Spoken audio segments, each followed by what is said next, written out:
morning, everybody, and welcome to my weekly episode of the Idiot Quilter. And it's episode number 211 for March the 28th, 2023. And I hope everybody had a great week. And yeah, and I hope the next week's going to be even better. So let's jump right into what I have been working on. Now, if you saw So Chatty and Stephen Walter Live, you've already seen this, okay? But I'm going to talk a little bit in more detail about some of the problems I had with this project.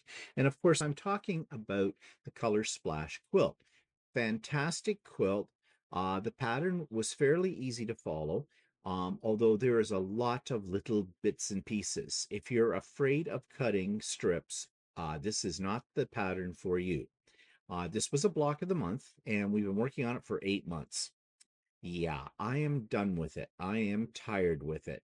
However, this is the top. I have not yet put it on Lucey. I've been trying to figure out what I'm going to use for design. More about that later on because I had a little problem with Lucey this week.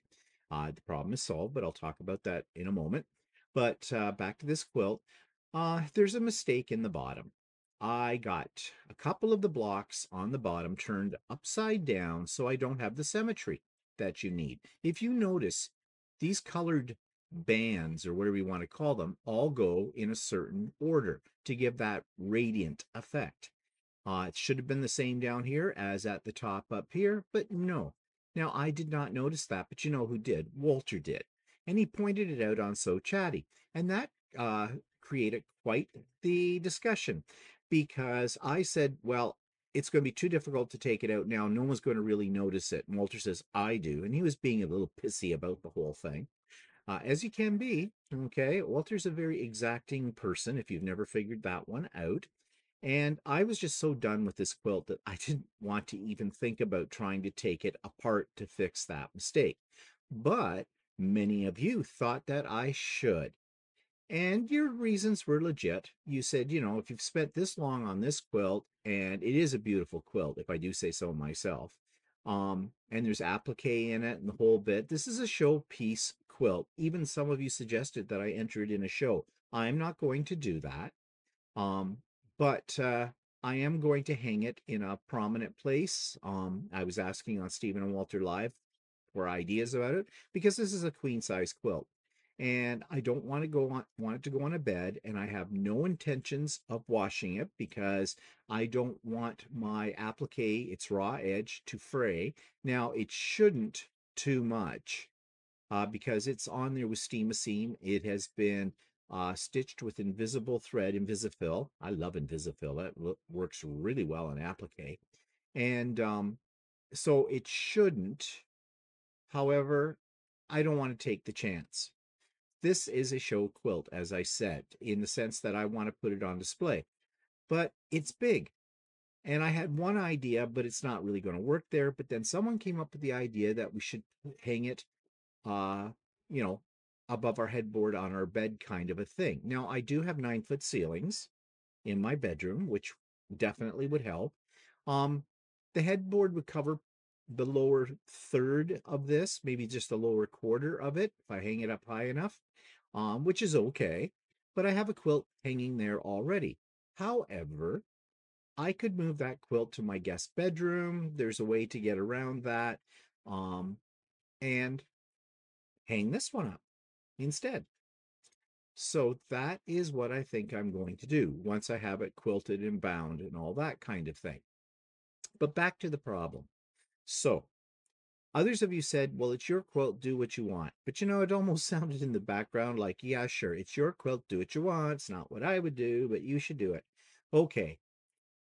Between Walter and everybody else, I was convinced that I should fix it. So I did. And it wasn't that hard to fix. So let me just show you the improved version. I did fix it. So this area down here is fine. There is another little minor mistake in it. Don't sit here and study this picture and point it out to me. I'm quite aware of it. Okay. I even had one person who decided they should take a screenshot of this and circle some parts of it that they were questioning. I know they were being helpful, but that hurt. Okay, I'll be honest about it. That hurt. Okay. I like constructive criticism, but you know, sometimes you don't want any criticism at all, whether it's constructive or otherwise. But enough about that. Um, the person was just trying to be helpful, and I appreciate them trying to be helpful. So I have that part fixed. Walter is happy now with it, and I guess that's all that matters, right? So now I'm going to throw it on Lucey and get it quilted. And when I have it all quilted, I will show it to you. Now, speaking of the quilting, what design am I going to do? Well, I saw a design that Stephanie of Stephanie Stitches did with feathers on one of her latest creations, and I really liked the design. So she told me where I could get that design, and it's just on Urban Elements, and Urban Elements is a place where I have bought many of my quilting designs. It's a great source for those. And so I bought that one as well. But I decided that I wanted to experiment with it just to make sure before I put the quilt on Lucey, got it all basted and everything, and away I would go. And then I have a problem. I didn't like it. I also want to use a variegated thread with it. Now, I put onto Lucey just a blank sandwich, just some backing fabric, some top fabric. It wasn't patchwork or anything, and the batting in between. And boy, am I glad that I did that, because Lucey did not like the variegated thread. Now, I had trouble with variegated thread before with Lucey, but it was a brand that I kind of thought might give me some problems. It was Floriani, actually.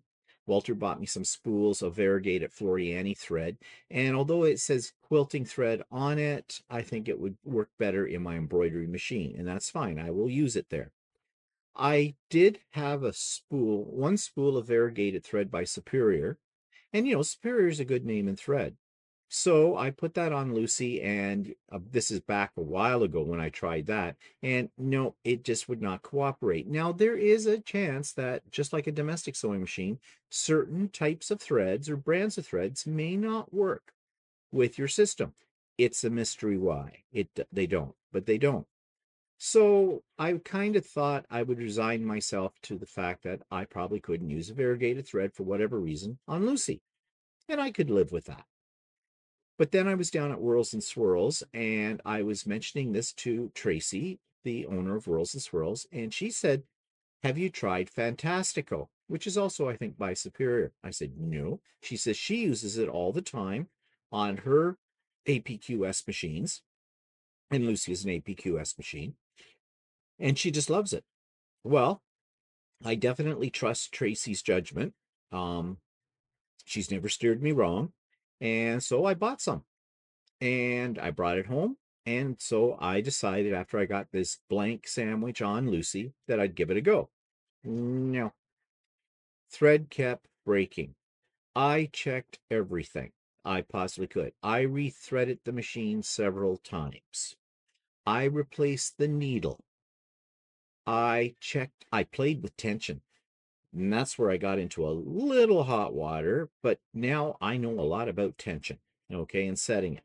I watched videos about thread breakage on a long arm and tension and everything like that. I read articles about it. I spent a whole day trying to figure out this problem, trying to make the variegated thread work, and it just would not. Now, I threw in my regular glide thread, which isn't variegated, and it wasn't the machine, Lucey wasn't having a problem with that at all. So my conclusion was this: Lucey hates variegated thread.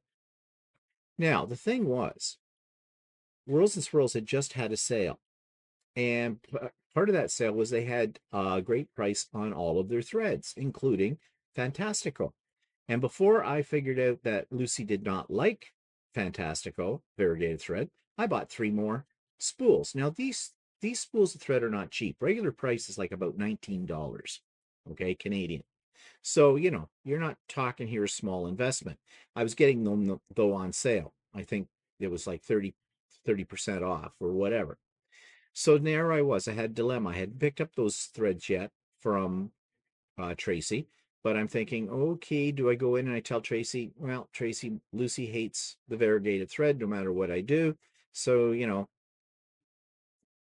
can we just substitute some glide threads or whatever, or give my money back? I didn't want to do that to Tracy, you know.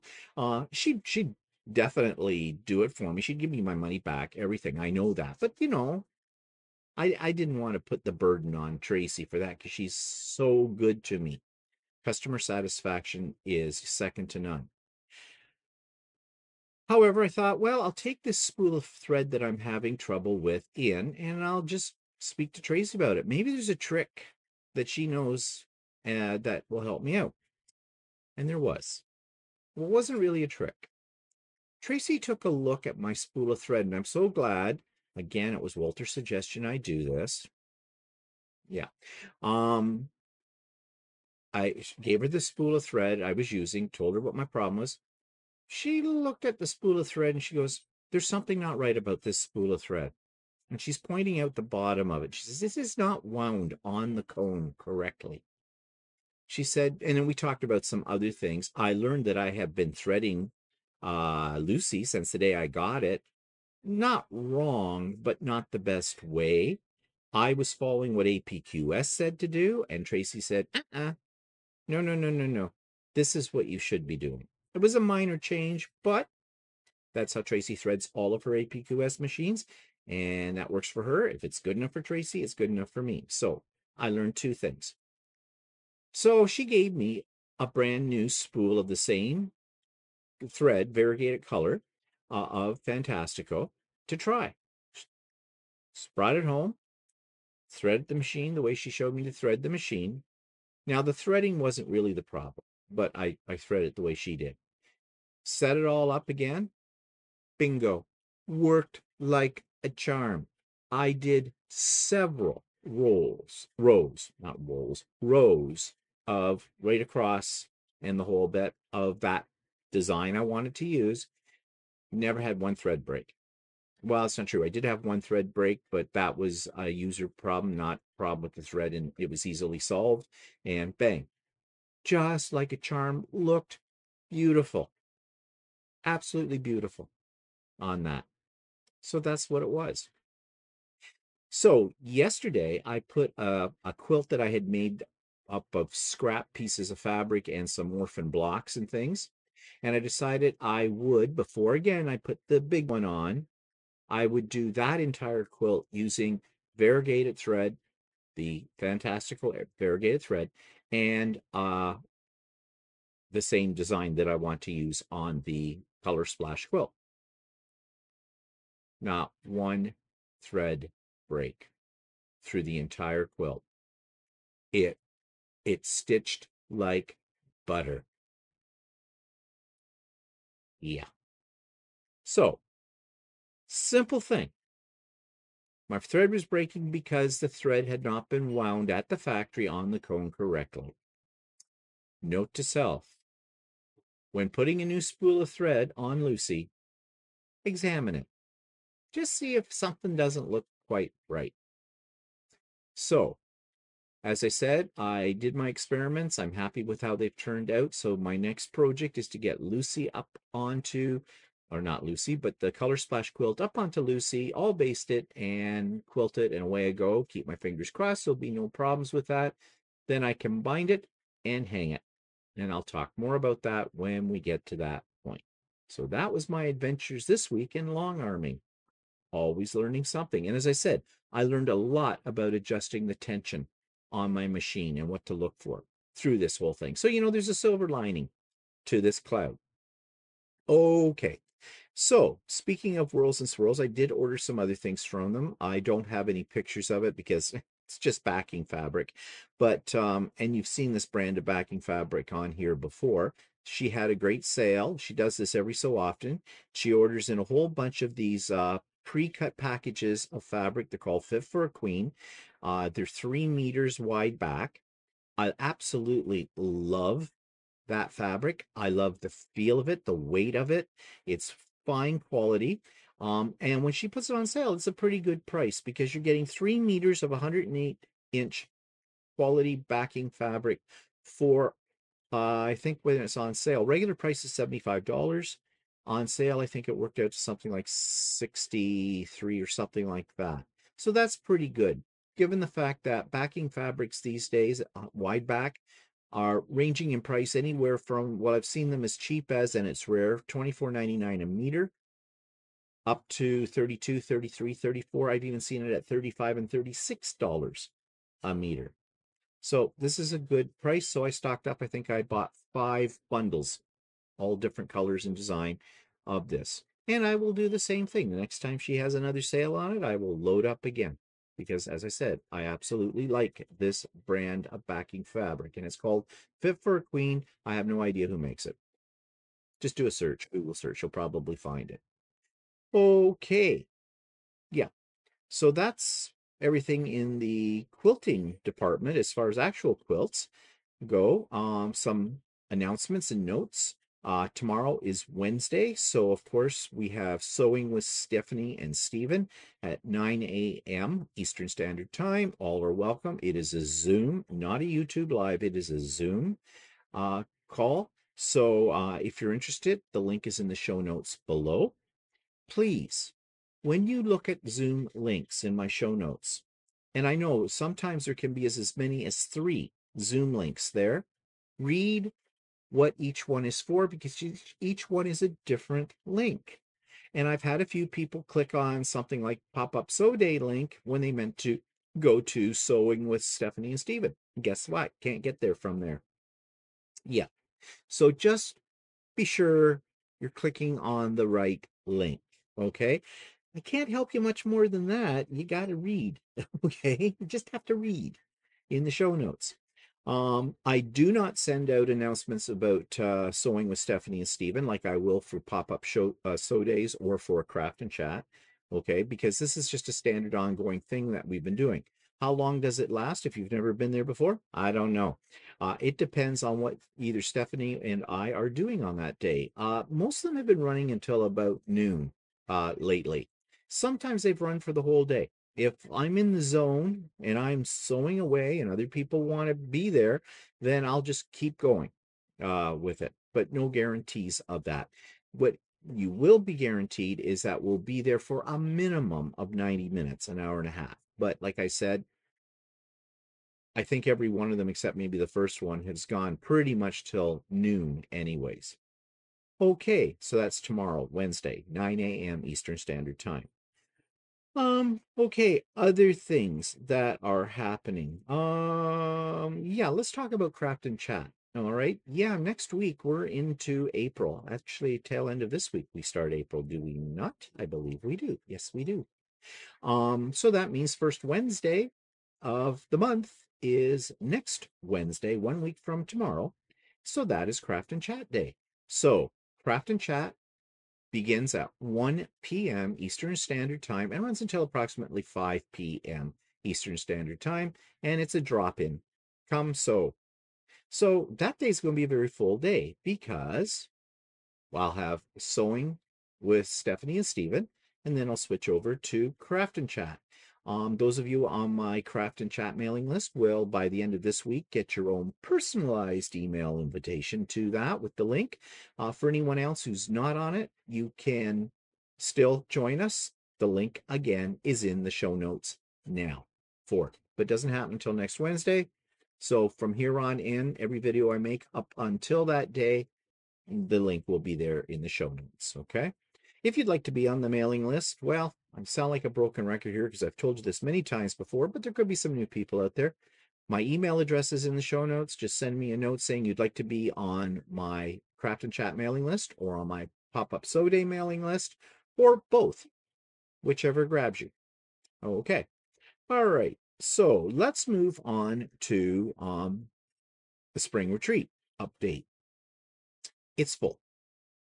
I've sold out, so to speak. There's no selling here because it's free. But yep, and I've started a waiting list. I've already had one cancellation. I had one person on the waiting list. That person is now registered. That's how it works. So don't despair. I usually anticipate 10 to 15% of the people who have already signed up will, for one reason or another, have to drop out. And I ask that if you're already signed up and you do have to drop out, as soon as you know, please let me know so I can take someone from my waiting list and drop them into your spot. Okay. And just so a couple of people have asked me because they're kind of sitting on the fence, they're not sure what their plans are. Can they just pop in on the day of? No. That's my answer. No, can't do that. There will not be a link to the spring retreat put into my show notes anywhere. The only people that will have the link are the people who are registered. Why am I doing it that way? Because this is a special day. This is a little bit more structured than like a craft and chat or a pop-up sew day. Um, I have guest speakers that will be appearing at specific times. I have prizes that will be drawn at specific times. Yeah, it's a planned day. Lots of time for you to work on, whatever you want to work on and all that kind of thing. But no, there will not be a link. If you are not registered, you cannot pop in. Now, if you are registered and you need to leave at a certain time, or you need to go away for a few minutes or an hour or something like that and then come back in, yes, that you can do. That is not a problem. You can just simply go. Now, actually, what would be nice is if you just put it in the chat, or you say, to the group that you're going to leave for a little while, and you have the choice. You can just turn off your camera but leave your connection live and then come back to it, which is probably the easiest way.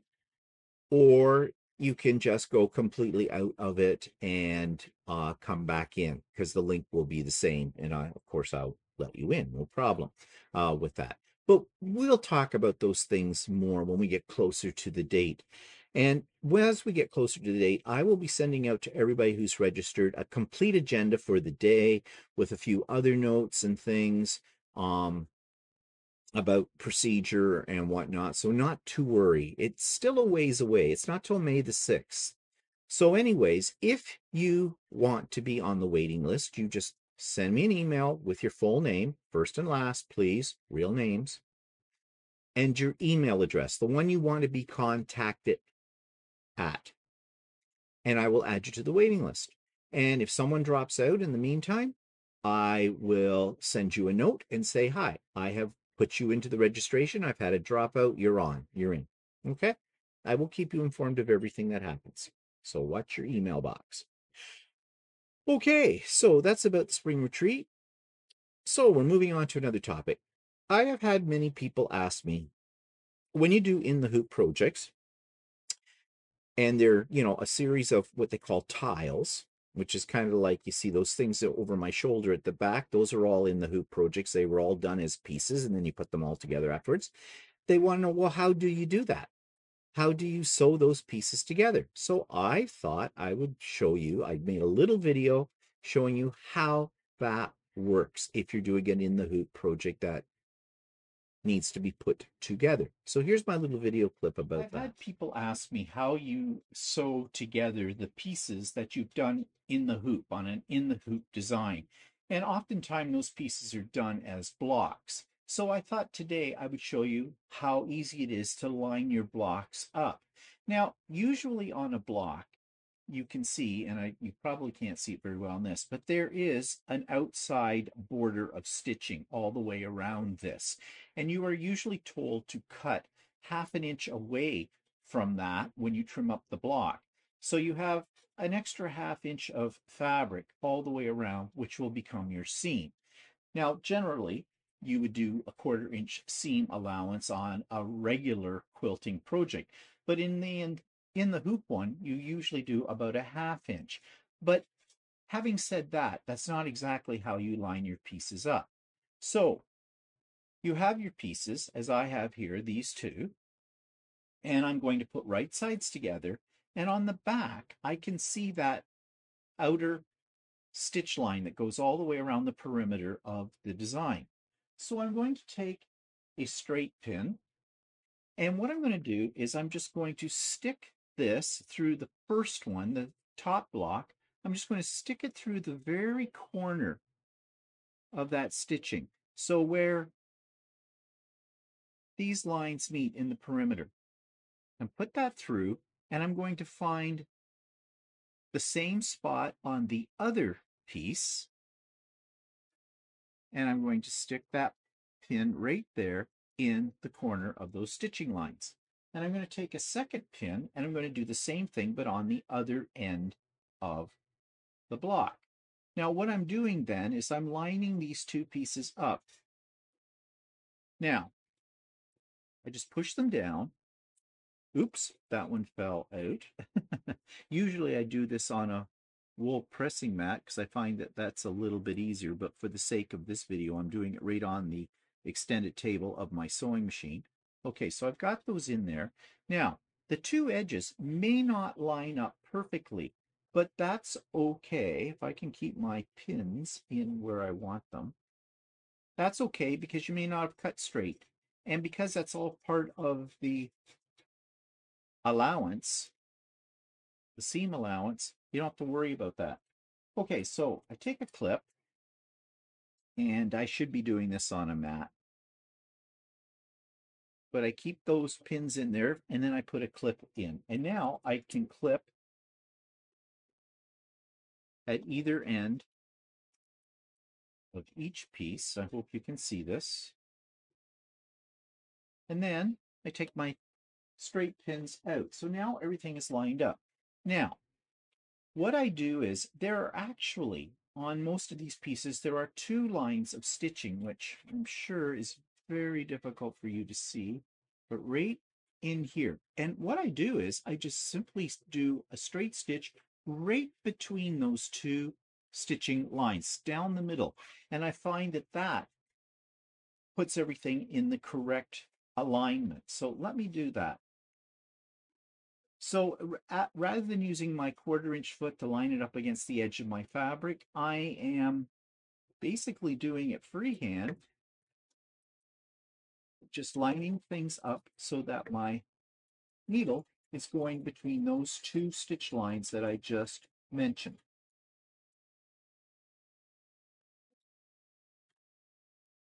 If you go off by a slight hair, it's not a problem, usually. And it's not that difficult to keep this straight.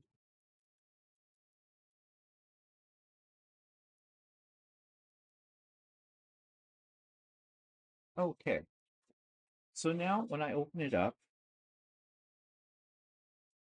my two pieces should be in perfect alignment, and they are. And the stitch line along here is lining up with the one on the other side, and so everything is great. So that's how you do it.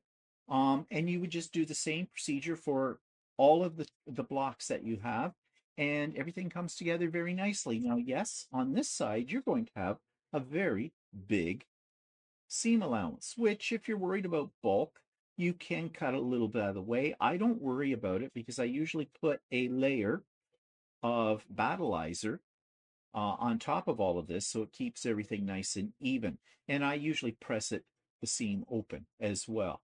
So that's how you put the blocks together that you've done for an in the hoop project. So I hope you found that helpful. And that takes us now to Subscribers Quilt of the Week. And this comes from a regular viewer and subscriber to the Idiot Quilter, Janice Barrera. And here is her lovely creation. This week's quilt of the week is not a quilt at all, but a quilted jacket. And this is an actually lovely creation made with hexagons. And it is from Janice Barrera.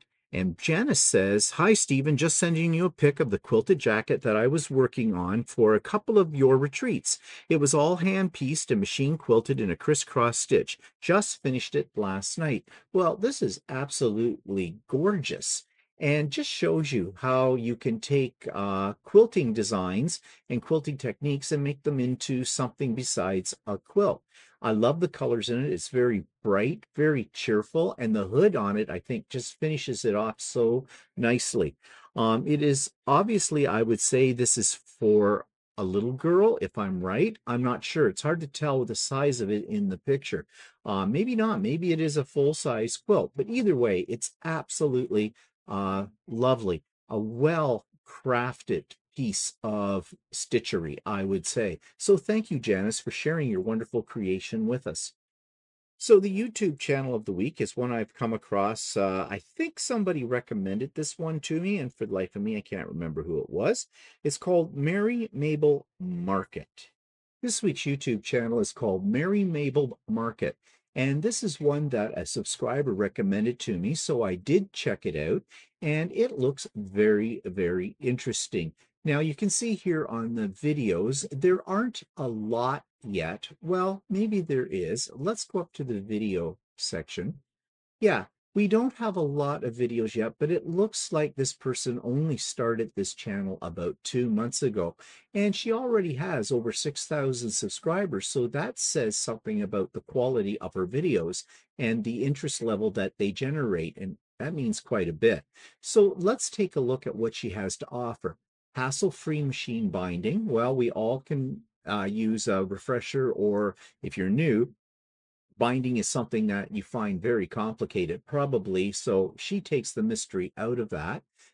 Playing with patterns, reasons I love embroidery, pajama quilter rethreaded, 2008 DVD machine quilting instruction. Okay, I'm not sure what that is, but might be interesting. And there's another one. Um, Looks like it's from an old DVD of some sort. Quarter log cabin scrapping fun, fast easy baby quilt top, and choose a fabric and a piece of trip around the world. That's a very popular pattern, a piece around the world, and making string blocks out of scraps. So although there aren't a lot of videos, I think for somebody, especially for a beginner, you're going to find something here that's really going to help you out. Now let's just take a look at her playlist and how they're organized. She has two, the pajama quilter, and she has quilt demonstrations. So I would suggest you support this new content creator. There are some interesting videos here, and what she has here promises to have more in the future that will be of interest. So that's Merry Maple Market. Now, as for future projects, here's another project that I don't know when I'm going to get to it. It's to do a Christmas sampler, and it comes from the Quilt in a Day Go Cube book, and I have featured several patterns out of that book that I want to do as time goes on. And of course, they're geared towards people who have an AccuQuilt die system. But this one, well, I like sampler quilts because I find them interesting to make. You don't get bored as quickly, same old thing over and over and over again. And it is a Christmas sampler. I don't know when I'm going to get to it. We're not going to be here at Christmas this year because we're off to Georgia for Stephanie Stitch's New Year's retreat. So we leave on Christmas Day. So, I don't know whether I'll get this put together or not. Maybe I can make it for a gift for somebody. I'll see. But anyways, I'm rambling. Here it is. This week's future project comes from the Quilt in a Day Go Cube book that I have shown you some patterns I want to eventually do in the future from it as well. And this is done with the AccuQuilt system of dies. And I have all of these dies that will make this particular quilt. And I'd really like to do this one for this coming Christmas, although I'm not going to be here at Christmas this year. So maybe that gives me a little extra time, but I think it would make a really nice gift. It has a very vintage feel to it, probably because it's using some very classic blocks. Also, the choice of fabrics in this particular picture suggests vintage. And you want to know something? I kind of like the choice of fabrics for this particular one. Christmas time is a time for nostalgia, for that feeling of days gone by. So I think this quilt's design and the fabrics they're showing here do that very well. So I might actually try to find some vintage fabrics and make this quilt using those. It looks like it's probably very easy, but at the same time, there's a lot of cutting. But of course, it is an AccuQuilt die quilt, so that should make short work of any of those pieces. So that's a future project that I want to attempt, the Christmas sampler from Quilt in a Day Go Cube book. And so that takes me to the interview for this week. And I have a great interview with an absolutely wonderful and delightful individual. Many of you may know her. This is Martha from Martha's Creative Life. I really enjoyed the time I spent with her and the interview. She's a lovely person, as I said, warm, friendly, and just somebody I want to be a friend with. And I hope you feel the same way after you've seen this interview. So here's a little teaser with Martha of Martha's Creative Life. What type of quilter would you label yourself as if you had to give a label? This is another difficult question. Are you more traditional, more modern, freeform? How would you describe yourself?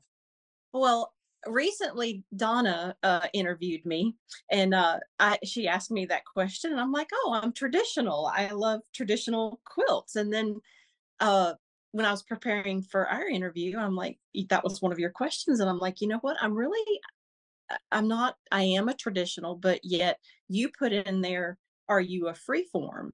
And that the t-shirt quilt did not have a pattern.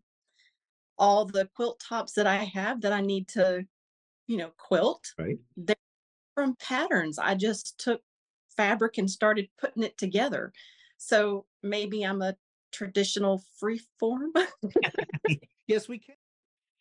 And that full interview is now live on my channel, and there is a link to it in the show notes below. So do check it out and support Martha's channel as well, please. Okay, so that takes me to online quilting stores.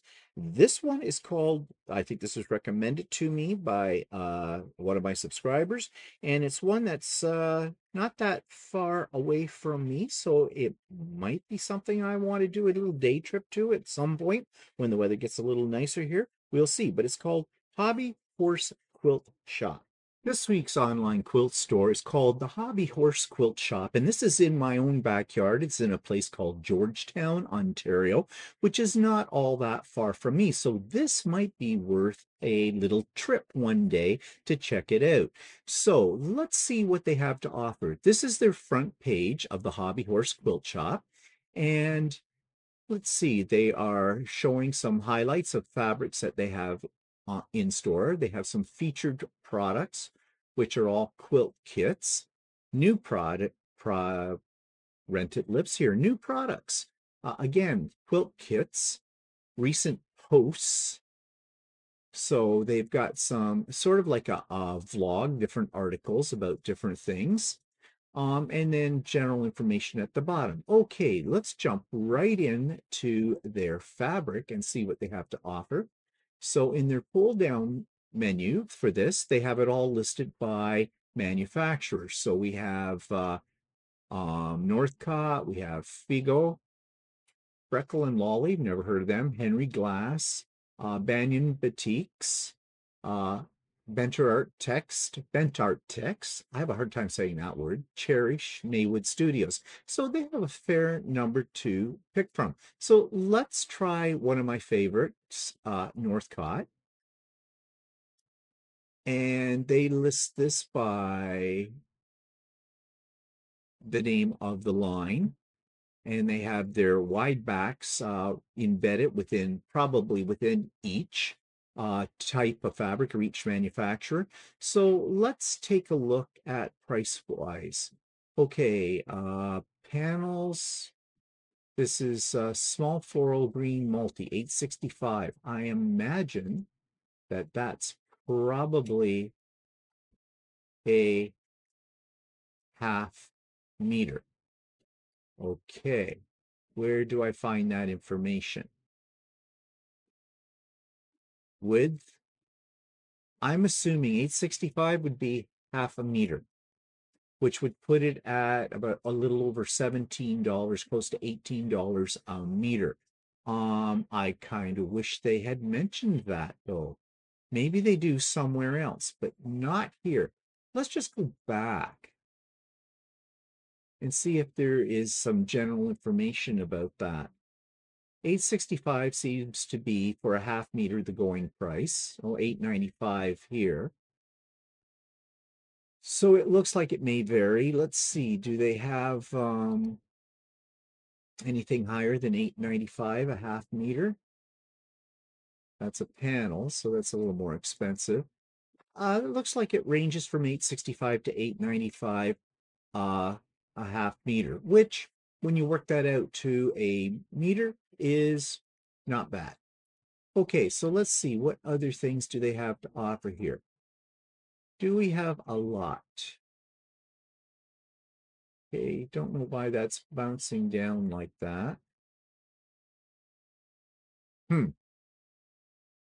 this interface here is a little awkward because I know there's more than this, but for some reason I cannot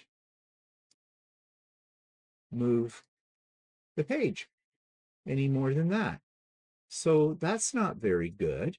That's a flaw in the website. Um,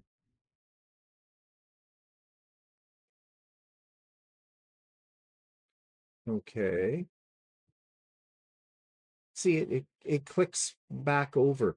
So I'm not impressed by that. That makes it very difficult to look for their fabric. I wonder if they're aware of that, or is it just in my browser that I'm using that it does that? I don't know. I'm using Safari for this. Maybe it works better in Google. I don't know. Well, we won't worry about it right now. I was just looking here for other fabrics. I do love Three Wishes fabric. Um, you Light My Way gnome. Ooh, gnome fabric. Let's take a look at that. Oh, that's a cute line. I've never seen it. Now it ranges, it's $7.49 for half a meter. So that puts it at, well, that's a lot. That's not really bad either. So their prices are even lower than 865. They're 749. So yeah, I think their fabric is very reasonably priced. Okay, I am just wondering though if there is an FAQ on here that talks about how they sell the fabric. And I'm just looking down here and I am not finding anything in that bottom directory, anything at the top. No. So I wonder if I actually put something in my cart, if that will tell me. So let's just pick one at random here. Oh, there we go. Size required per half meter. Okay, so on this one, it does say that. So I assume that's for everything. It must be at that price. Okay, so let's check out their batting, all batting. And it looks like they sell prepackaged batting. Oh, no, that's fusible fleece. It doesn't look though like they sell. Okay, that's June Taylor and Pellon and the Warm Company. Let's see. Nothing under the Warm Company. I did see Hobbs here. Let's take a look at Hobbs. Nope, nothing there. So really, not a heck of a lot in batting to choose from. They do have cross stitch and embroidery. So those who enjoy hand embroidery, it looks like they have a few kits here of various things. And it looks like it's all kits. Don't know if they sell embroidery threads. That might be in another section. Some embroidered dish towels. Okay. Um, let's check then thread. King Tut, Metler, and Treasure Hand Quilting. So okay, I've never heard of this brand of thread. It's all on sale, so it says, oh, it's Superior Threads who make this. Okay. $7.95 for a small spool. I guess that's in the ballpark. I've never bought that thread. They don't seem to have yeah, they sell Metler. Metler's $9.49 for a 500-meter spool. So yeah, that's pricey, but Metler does tend to be pricey if you can find it. Doesn't look like they handle though Aurifil or Glide. Okay, what else do we have? Let's take a look at the pre-cuts. Organized by 10-inch layer cakes, 2.5-inch strips, 5-inch charms, fabric bundles, fat quarters. Let's check out their fat quarters. And we have very little to pick from here. Okay, let's check their 2.5-inch strips, a jelly roll. Again, very little to choose from. So it looks like pre-cuts, they don't really have that much uh, to check out. They have a new fabric section, all new fabric. Let's click that and see what they're offering. Bell, Comfort, Floral and Vine, Happy Hanukkah, Measure Twice. Okay, yeah. That probably changes all the time. They do have panels. And, well, they have a few. Again, not a lot to choose from here. So I would say overall, their selection of things beyond their fabric is a little bit limited. I'm wondering now, does the store have more in it? Which is a great possibility. Let's take a look at patterns. So they have lots of patterns, or at least bag patterns, applique patterns, dress patterns, apron patterns, novelty patterns. Okay, well, they seem to have a lot. They have many pages of them, so that's okay. Pre-cut applique. Let's go to all. Ooh, gnomes. Oh, those are cute and expensive. Oh, it's a kit. Okay, so it comes with all the fabric and everything. Oh, these are cute. Well, of course, because I like gnomes, but yeah, these are really cute. Mug rugs. Yeah, they've got a lot of them and more pages of it. So, okay, that's kind of interesting. That appeals to me. Wide backs. So Northcott, um, not a lot to choose from. 13.25 for wide back. So I'm assuming that is half a meter. Choose option per half meter. Okay, so it's 13.25 a half meter, so 26.50 for a meter. Well, that's not bad for wide back, because wide back can be as much as $35 a meter. So not bad. And the selection is a little limited, but you often find with wide backs, the selection is not that extensive in most places. So that's okay. They have interfacing as well. Okay. So what I want to find out now is about shipping. So they say $25 Zoom clubs in class fall 22. Okay. Zoom classes, 25, 25, 25. So I guess they do these classes via Zoom. And those were all in 2022. So nothing much there. I guess they haven't kept up with uh, newer classes. Now, if I did click on that, what's it tell me? Dates. Okay, it looks like it may have run into this year as well. I don't know. It said 2022. We're into 2023. Um, so it looks like it moves on. All right. You have to purchase a book, $49. Tells you what it's about using scraps.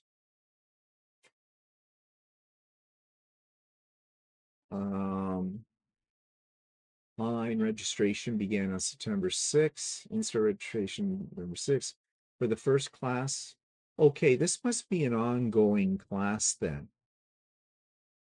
So there's a lot of classes involved. Oh, they're 1 hour on Zoom. That's why. So, okay, this has already started and it's getting close to the finish of it as well. Okay, interesting concept. Haven't seen something quite like that. Seems a little spread out, but I suppose that's okay. All right, so we're still trying to figure out here shipping. So let's go back to fabric. Let's just pick something. Okay, put it in our cart. We're going to get a meter of it. Add to cart. Okay, coupon, gift certificate, shipping, add info. I'm in Canada. I'm in Ontario. City is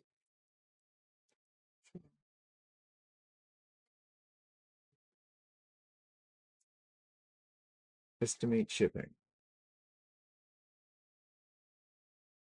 $9.99. Okay, so that's not bad. I'm assuming it comes by Canada Post. They didn't have anything here that talked about their shipping, did they? I didn't see anything. So let's see if I up the amount, if that changes the shipping. Let's double it to 2 meters.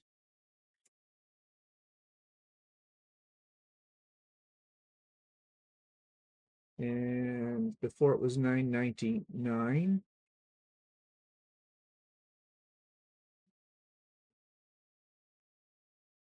Free shipping? Wait, $167.80. How did I get that much? Oh, it's a kit. How did I get that? I thought I picked a fabric.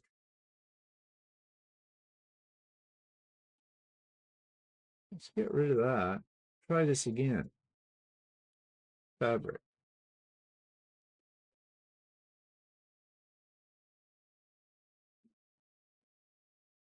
Okay. Um, let's go right up to big amount. Add to cart. Shipping. Put in my information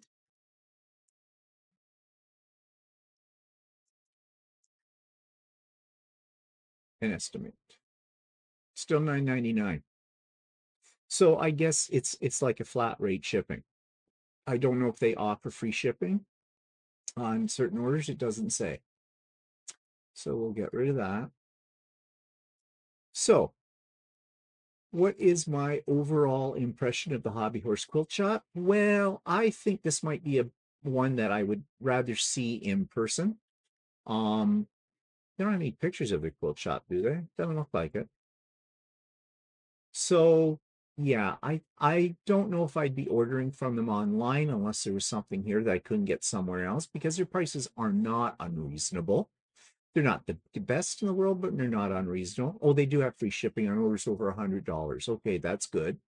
Um, there are some little quirks in their in navigating their website that has to do with design. Um, but yeah, it might be worth a little day trip up to their store in Georgetown, since they're not all that far away from me.